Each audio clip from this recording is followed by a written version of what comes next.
bigger pressure siya for 50th MMFF chair, ano? Kasi, oo, bigger pressure po siya for MMFF this 50th anniversary. Ano yung magiging best practices nyo para matiyak na mahigitan pa siguro ngayong taon?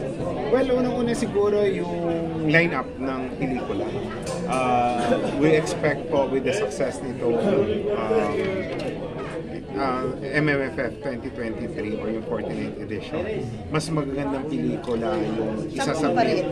Well, we'll see. Pag-aaralan po namin kung effective ba yung 10 or dapat ibalik sa 8. But tingnan po natin. At depende rin po siguro sa mga isasabit na entries. Well, so paano nyo na-decide yung extension? Hanggang February 2, right? February 14. January 14.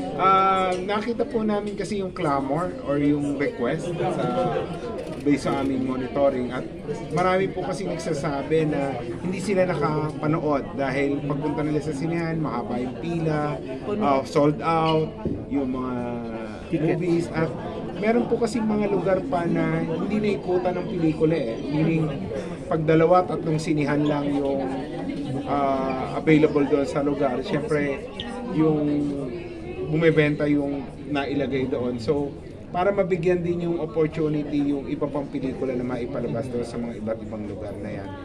Hindi namin na-anticipate din ito.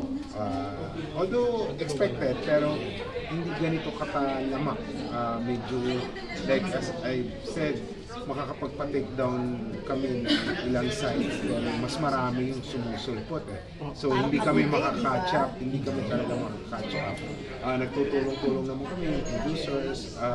Siguro nga in preparation din sa 50th, makikipag-ugnayan tayo sa iba't ibang agencies, including law enforcement agencies, para po nga magkaroon ng sample, mahuli, makasuhan at maparusahan para ma-discourage po yung iba nating enterprising na kababayan na itigil po itong ganitong masamang gawa.